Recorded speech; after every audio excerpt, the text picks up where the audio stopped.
by the Deputy President during the inauguration was sort of misplaced, you know, in front of all the leaders who attended. Maybe perhaps he could have found another time to discuss those issues. Well, he says, I am a man who says as it is.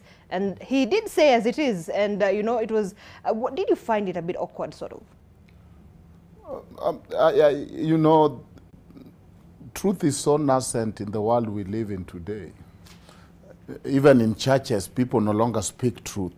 So that when you find somebody who speaks truth boldly, it becomes almost a rare and an offensive thing. He's most of the time not acting as a politician, by the way. If you have seen what has made his brand, if I can speak, is usually speaking truth boldly. His explanation, as he has put it there aptly, is that he needed closure. Not for his sake, but for the sake of the Kenyans, and to demarcate clearly that this now is the new page. But was it the right from moment? The past. Was it the right moment, considering, you know, the mood that the country was in? It was a factual thing that the new page was turning on our face on that day. And therefore, if you will have not seized that moment and come talk of what was there yesterday, because actually we were turning a new leaf, and he felt that on behalf of Kenyans who have seen misrule and governance and misgovernance, they should clearly know that it is over and we have crossed the finishing lane. And I think he helped Kenyans, a lot of Kenyans, including myself, to cross that line that day. All right, Jim. So I think when Prof says, Dr. says truth is nascent, I think truth is relative. Truth depends on who is saying the truth. It depends on the speaker.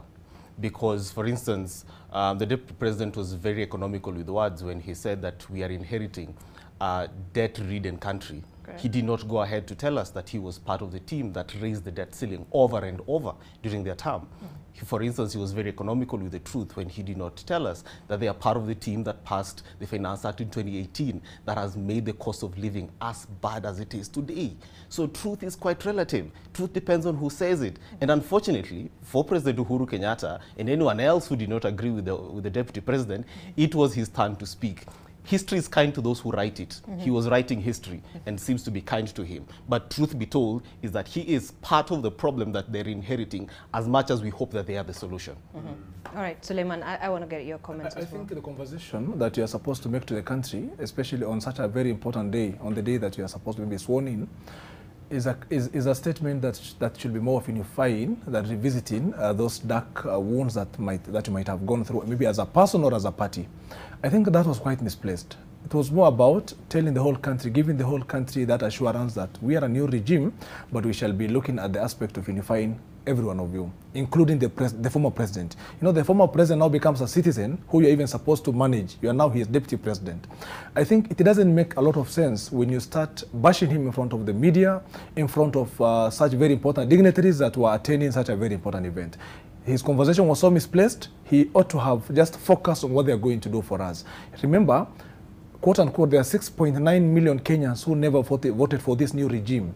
It is not about, and part of those 6.9 millions are some who were for the idea of the former president, whoever he was supporting at the time. I think it made more sense for him to have focused on what we need to do as a country than revisit what he regards as those particular state capture moments, or those moments that they were made to go through, that they have suffered. I think, for me, I find him to have not to have been so sensible in his conversation in that.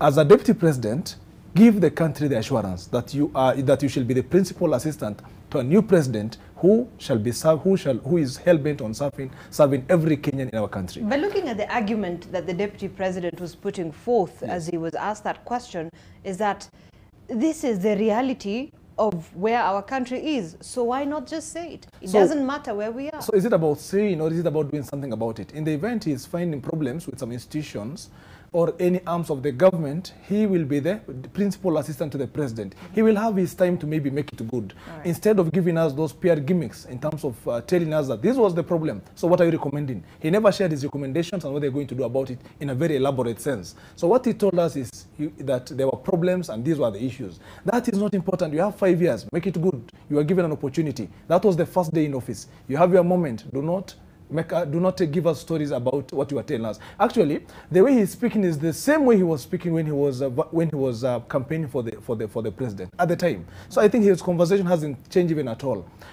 I think, including today, I think he'll be the 6th day in office. Let him tell us what he's planning for as a country. Right. When you look at their manifesto, they have a certain number of days to deliver on what they were promising Kenyans. It is not about trying to revisit what has gone through, what we have gone through within the past regimes. His moment has started. Let him give us the kind of changes that he's seeking to impose. Okay. Zainab, I think the deputy president has started campaigns. In my opinion, he started campaigns. What, on the first day on the first day after taking his oath, he started campaigning for his presidential bid. Because if you listen to everything he said, essentially he was being very sensational. He was being very dramatic, and it is what the crowds love to hear. He was campaigning. When on a day that people were making speeches, on a day that we were bringing Kenyans together and we were reconciling everybody, that day he took the opportunity to start campaigning and dislodge once and for all Uhuru Kenyatta from the Mount Kenya base and become the only de facto leader of that Mount Kenya base, and they will listen to him. If whatever he says today becomes word and becomes truth. So this deputy president, be on the lookout for him. He's pulling from the playbook of William Ruto. He has learnt very well from him. And in the next 5 years, I can bet he's going to be president or something. I will call you after 5 years, Jim. We'll see.